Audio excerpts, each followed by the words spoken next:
Hi friends, ഇന്ന് ഞാൻ radish മെഴുക്കുവരട്ടിയാണ് ഉണ്ടാക്കുന്നത്. അതിനായി ഒരു 3-4 പിടി റാഡിഷ്. ഇതിൻ്റെ ഈ ഭാഗം നമുക്ക് കട്ട് ചെയ്ത് ഈ ലീഫ് മാറ്റി വയ്ക്കണം. ലീഫെല്ലാം കൂടെ നമുക്ക് ഒരുമിച്ച് പിന്നെ ടൈമിൽ തോരനുണ്ടാക്കാം. ആദ്യം ഇത് കട്ട് ചെയ്ത് പീസാക്കണം. പിന്നെ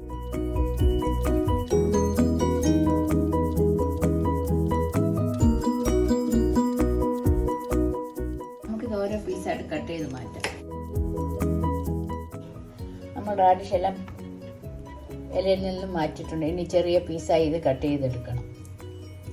അത് ഇതിൻ്റെ തൊലിയെല്ലാം മാറ്റിയിട്ട് കട്ട് ചെയ്യാം.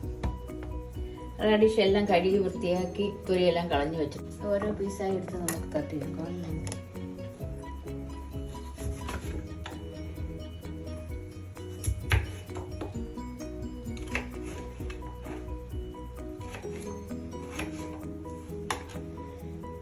നാലായിട്ട് കട്ട് ചെയ്യാം. നമുക്ക് ഇങ്ങനെ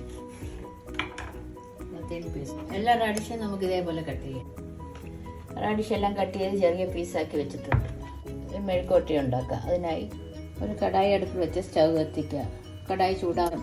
1.5 ടേബിൾ സ്പൂൺ വെളിച്ചെണ്ണ ഒഴിക്കും. എണ്ണ ചൂടായിട്ടുണ്ട്. നമുക്ക് 1/2 ടീസ്പൂൺ കടുകിട്ട് പൊടിക്കുക.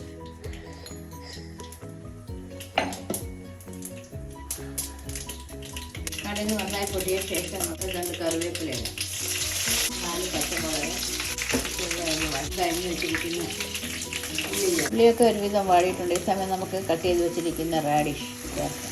നമുക്കിപ്പോൾ 1/2 ടീസ്പൂൺ ഉപ്പ് ചേർക്കാം. അതായി ഒന്ന് വഴലുമ്പോൾ നമുക്ക് 1/4 ടീസ്പൂൺ മഞ്ഞൾപ്പൊടി, 1/2 ടീസ്പൂൺ എരിവെള്ള മുളക്, 1/4 ടീസ്പൂൺ കുരുമുളക് പൊടി നേരൊന്ന് മൂപ്പിച്ച ശേഷം മിക്സ് ചെയ്യും. മിക്സ് ചെയ്ത ശേഷം നമുക്ക് 1/2 ഗ്ലാസ് വെള്ളം കൂടെ ഒഴിച്ച് അടച്ചു വെച്ച് ഒരു 5 തൊട്ട് 10 മിനിറ്റ് വരെ വേവിക്കും. ഒരു കഷ്ണം ഇട്ട് നോക്കും. അടപ്പം തുറക്കാം. റാഡിഷ് എല്ലാം വെന്ത് ഒരു 1/2 ടീസ്പൂൺ ഉപ്പും കൂടെ ചേർക്കാം. നമ്മളാകെ 1/2 ടീസ്പൂണേ ചേർത്തിട്ടുണ്ട്. വീണ്ടും നന്നായി ഒന്ന് ഇളക്കി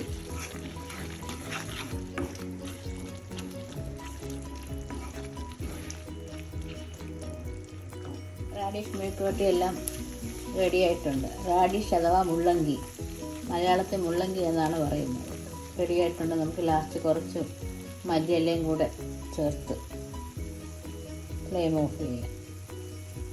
വീഡിയോ ഇഷ്ടപ്പെട്ടാൽ എല്ലാവരും സബ്സ്ക്രൈബ് ചെയ്യുക. സാറിന് വെള്ളോട്ട് മാറ്റാം.